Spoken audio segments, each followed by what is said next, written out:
मी आता तुम्ही उगाच काहीतरी आता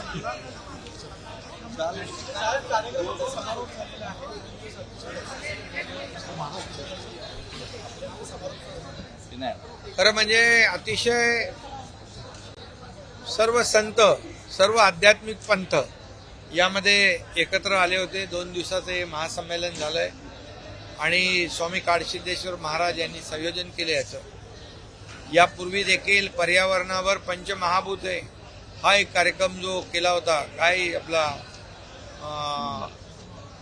पंचमहाभूत लोकोत्सव, आणि तेव्हा देखील आपण पाहिलं की पर्यावरणाचा फक्त म्हणजे आध्यात्मिक जे काही जनजागरण आहे, मार्गदर्शन आहे, त्याबरोबर आज जे आपल्या समोर प्रश्न भेडसावतात, ग्लोबल वॉर्मिंग, क्लायमेट चेंज, पर्यावरण, याच्यात देखील म्हणजे या पृथ्वीची गरज काय आहे, पृथ्वीला गरज काय आहे.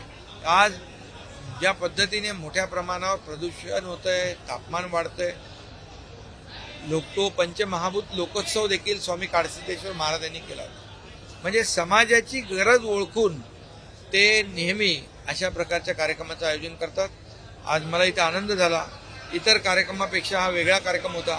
सर्व आध्यात्मिक सर्व जे पंथ आहेत ते एका छताखाली आणण्याचं काम त्यांनी केलं आणि खऱ्या अर्थाने धर्मजागरण आहे. आणि त्यांच्या 2 दिवसाच्या याच्यातून खूप चर्चा झाली, मार्गदर्शन झालंय. समाजाला दिशा देण्याचं काम ही सर्व मंडळी करतात. कीर्तन प्रवचनाच्या माध्यमातून समाज प्रबोधनाचं काम करतात. त्यामुळे अशा प्रकारची संमेलनं ही समाजासाठी आवश्यक आहे. मुद्दे देखील या संपूर्ण संमेलनात झाले. वोट जिहादसारखे मुद्दा फडणवीसांनी देखील उपस्थित केला आणि काही वक्त्यांनी देखील त्या संदर्भात वक्तव्य केले. या संदर्भात खरं म्हणजे आज आम्ही किंवा हे सर्व संत महात्मे जे आहे हे धर्मजागरण सभा करत असताना इतर धर्मियांचा द्वेष मत्सर कुणी करत नाही, परंतु स्वतःच्या धर्माचा, हिंदू धर्माचा, हिंदुत्वाचा प्रचार प्रसार करणं आणि रक्षण करणं ही तर प्रत्येकाची जबाबदारी आहे. त्यामुळे समाजामध्ये द्वेष पसरवून काही लोक स्वतःची राजकीय पोळी भाजू इच्छितात. त्याला हे योग्य उत्तर या आजच्या या महासंमेलनाने दिलं.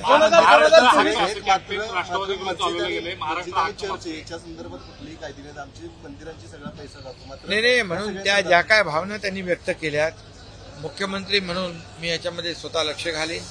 कारण शेवटी हे सर्वसामान्यांचं सरकार आहे आणि सर्वसामान्यांचं सरकार, सर्वसामान्यांसाठी जे काही मी बोललो आता की ज्या योजना आहेत, या योजना देखील अशा या सर्व कीर्तन प्रवचनांच्या माध्यमातून लोकांपर्यंत पोहोचल्या पाहिजे. शासन आपल्या दारी अशा प्रकारचं जे काही लाभार्थी 5 कोटीपेक्षा जास्त झाले. आज ज्या योजना आम्ही केलेल्या आहेत, मुख्यमंत्री लाडकी बहीण असेल, युवा प्रशिक्षण, शेतकऱ्यांची योजना, या योजना सगळ्या आहेत, या योजना देखील लोकांपर्यंत पोहोचल्या पाहिजे आणि अशा कार्यक्रमाच्या माध्यमातून त्या पोहोचणार आणि लाभार्थ्यांना लाभ मिळणार. महायुती आगामी विधानसभा निवडणूक आणि महासरकार येणारच आहे असं अमित शहा म्हणाले. मात्र त्यात 2029 साली केवळ भाजपचं कमळाचं सरकार येईल अशा पद्धतीने देखील त्यांनी कार्यकर्त्यांना मार्गदर्शन. 2024 मध्ये जे आम्ही येणाऱ्या निवडणुका ज्या आहेत, या निवडणुकांमध्ये आम्ही गेले 2-2.25 वर्षामध्ये जे केले विकासाचे प्रकल्प केले, जो काही पायाभूत सुविधा निर्माण करून दिल्यात, उद्योग आणलेत आणि कल्याणकारी योजना, विकास आणि कल्याणकारी योजनांची सांगड घालण्याचा आम्ही प्रयत्न केला. आणि म्हणून याची पोचपावती या महाराष्ट्रातली जनता, माझ्या लाडक्या बहिणी असतील, लाडके भाऊ असतील, लाडके शेतकरी असतील, लाडके ज्येष्ठ असतील, हे सर्वजण येत्या या निवडणुकीमध्ये त्याच्या कामाची पोचपावती आमच्या देतील आणि महायुती प्रचंड मताधिक्याने, बहुमताने या ठिकाणी पुन्हा सत्तेत येईल. अरे बाबा, 24ला महायुतीचं सरकार येईल. आता 29ला वेळ आहे, परंतु जे त्यांनी काय विश्वास जो दाखवला आहे, तो आज जे काही देशामध्ये आपण काम करतोय, राज्यामध्ये आपण काम करतोय, आज देशामध्ये 10 वर्षामध्ये जे मोदीजींनी, आदरणीय प्रधानमंत्री मोदीजींनी जे काम केलं, 50-60 वर्षात दाखवा ना.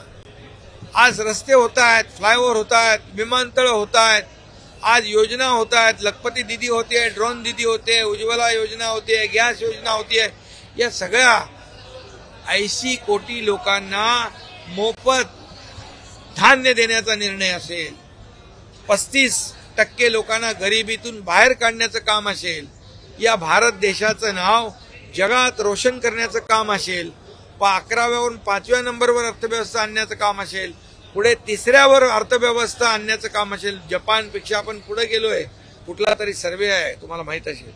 आणि म्हणून हे जे काही मोदीजींच्या मार्गदर्शनाखाली देश पुढे जातोय आणि याचा अभिमान आहे आम्हाला. पण हे काय झालंच नाही. महाराष्ट्र हक्क मागतोय असं राष्ट्रीय कॅम्पेन चालू आहे. महाराष्ट्र काय? महाराष्ट्र हक्क मागतोय. महाराष्ट्रातल्या जनतेला ज्या लोकांनी इतक्या वर्षामध्ये झुलवत ठेवलं, ज्यांनी फक्त त्यांच्या मतांचा वापर केला आणि सत्ता भोगली, त्यांना या बोलण्याचा नैतिक अधिकार नाही. आमचं काम आणि त्यांचं काम तुलना करा. आम्ही केलेल्या योजना, त्यांनी केलेल्या योजना, त्यांनी घेतलेले निर्णय, आम्ही घेतलेले निर्णय तुलना करा आणि मग बोला. त्यामुळे महाराष्ट्रातली जनता सुज्ञ आहे, महाराष्ट्रातली जनता समजदार आहे. त्यांना माहीत आहे की कुणाचं सरकार सर्वसामान्यांसाठी निर्णय घेते. त्यामुळे मी आपल्याला सांगतो, महायुती मोठ्या मताधिक्याने बहुमताने विजयी होईल. एबीपी माझा, उघडा डोळे बघा नीट.